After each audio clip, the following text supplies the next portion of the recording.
নগাঁও জিলাৰ কামপুৰ থানাৰ অন্তৰ্গত ৰহা সমষ্টিৰ গৈমাৰী গাঁৱৰ জোনমণি দাস নামৰ এগৰাকী বোৱাৰীৰ নিৰুদ্দেশ যোৱা শুকুৰবাৰৰ পৰা।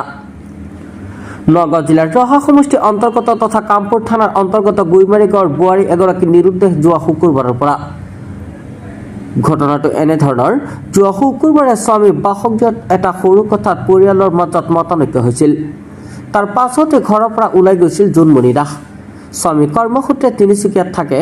ফোনযোগে জোনমণি দাস মাকৰ ঘৰত যাম বুলি কৈছিল। তেতিয়াৰ পৰা আজি পৰ্যন্ত একো সংসূত্ৰ পোৱা নাই জোনমণি দাসৰ। বৰ্তমান বোৱাৰীগৰাকী বিচাৰি অসহায় হৈ পৰিছে স্বামীৰ পৰিয়াল। দেওবাৰে কামপুৰ আৰক্ষী থানাত নিৰুদ্দেশৰ জাননী দিয়ে স্বামীৰ পৰিয়ালৰ লোকে। যদি কোনো সদাশয় ব্যক্তিয়ে দেখা পায় তেন্তে 6002557311 নম্বৰত যোগাযোগ কৰিবলৈ অনুৰোধ জনোৱা হৈছে। জোনমণি দাস স্বামী বাসগৃহৰ পৰা সবিশেষ জনাব সাংবাদিক প্ৰাঞ্জল নাথে। নগৰৰ পৰা প্ৰাঞ্জল নাথৰ ৰিপৰ্ট। নমস্কাৰ। নমস্কাৰ। আপোনাৰ পৰিচয়টো দিয়কচোন। মোৰ শ্ৰী লক্ষী দাস। হয়। ঘৰ মোৰ নগাঁও ডিষ্ট্ৰিক্ট, হয়। থানা কামপুৰ, হয়। পোষ্ট অফিচ পুগুৰীমাৰী, 4 নং ৱাৰ্ডৰ গুৰিমাৰী গাঁও। হয়। কি ঘটনা সংঘটিত হৈছে আপোনাৰ? মই আপোনাৰ শুক্ৰবাৰে ৰাতিপুৱা দিনাখন মই আছিলোঁ বাহিৰত। তিনিচুকীয়াত কাম কৰিব গৈছিলে? তিনিচুকীয়াত কাম কৰিবলৈ গৈছিলোঁ। হয়। শুক্ৰবাৰে ৰাতিপুৱা মোৰ ফেমিলিয়ে মোৰ মেছেজে মোলৈ ফোন কৰিছে। হয়। ফোন কৰি পেলাই কৈছে যে মই ঘৰত নাথাকোঁ। হয়। ঘৰত নাথাকোঁ বুলি কৈছে। মাৰ লগত কি থোটা বোজা এটা লাগিছে, লাগি লৈ পেলাই মোক নাথাকোঁ বুলি কৈছে। মই কৈছোঁ মই দুদিনৰ পিছত মই গৈ আছোঁ, তই ধৈৰ্য ধৰ, মই গৈ আছোঁ। হয়।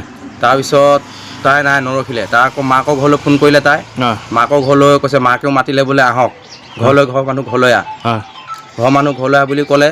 তাৰপিছৰ পৰা মোকো ক'লে যে মই ঘৰলৈ যাওঁ। তাৰপিছৰ পৰা ধৰক এতিয়ালৈকে নিৰুদ্দেশ হৈ আছে, না ঘৰ পাইছেগৈ। কালি তেখেতলোকৰ ঘৰৰ মানুহ আহি মোৰ ঘৰত আহিছে। ঘৰত আহি তোমাৰ বিয়া, আপোনালোকৰ মিছেছৰ ঘৰ ক'ত? ঘৰ তিনিচুকীয়া চাবুৱাত। কালি সিহঁতৰ ঘৰৰ মানুহ ইয়াত আহিছে। এই মাকে কি কৈছে? তালৈ যোৱা নাই? নাই, মাকৰ ঘৰলৈ যোৱা নাই। আৰু আহি পেলাই ইয়াত কৈছে কি কয়, মোৰ ছোৱালীক দিয়ক। এতিয়া মোক কৈ কৈছে যে মই মাৰ ঘৰলৈ যাওঁ। আৰু মোৰ মা ফেমিলি মাকেও মোৰ শাহু বুঢ়ীয়ে মোক সেইটোৱে কৈছে যে মোৰ ছোৱালী মোৰ মাতাটো হয়, কিন্তু এতিয়ালৈকে তেওঁ ঘৰ পোৱাগৈ নাই। আপোনাকো ফোন কৰি কৈছে মই মা ঘৰলৈ যাম বুলি কৈছে? হয়, মানে শুকুৰবাৰে কৈছিলে? শুক্ৰবাৰে। তাৰপিছত শুকুৰবাৰ কোৱাৰ পিছত আপোনাৰ কোনো যোগাযোগ হোৱা নাই? আৰু নাই হোৱা। এই আজিলৈকে মংগলবাৰ হ'লে যোগাযোগ একো হোৱা নাই? ক'তো নাই হোৱা। তাকে এতিয়া আপোনালোকে চিন্তিত হ'ব মানে 5 দিন হ'লে নিৰুদ্দেশ এটা ক'ত গৈছে, কি কথা, মাকৰ ঘৰলৈ যোৱা নাই বা ক'ত গৈছে।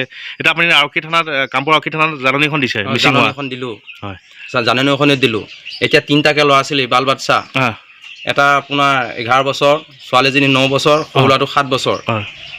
এতিয়া সেই 3টা ল'ৰা ছোৱালীক এৰি থৈ তাই য'তেই গৈছে, যদি মাৰ ঘৰলৈও গৈছে, তাই মোৰ ঘৰলৈ ঘূৰি আহক। যদি ক'ৰবাত যদি আছে মোৰ ঘৰলৈ আকৌ ঘূৰি আহক। ইয়াৰ আগতো আপোনাৰ পত্নী কাৰোবাৰ ঘৰত বা কিবা এটা কথা কাজিয়া হৈ যায় নেকি? গৈছে নেকি? নাই যোৱা তেনেকৈ। আজি এই প্ৰথম তাই হৈছে। আগতে ইমান গোটেই সংসাৰখন ঠিকে চলি আছে? আজি সংসাৰখন অহাৰ পৰা 3টা ল'ৰা ছোৱালী জন্ম হ'ল, তেতিয়ালৈকে আজিলৈকে থোটা বোজা একো ক'তো নাই হোৱা।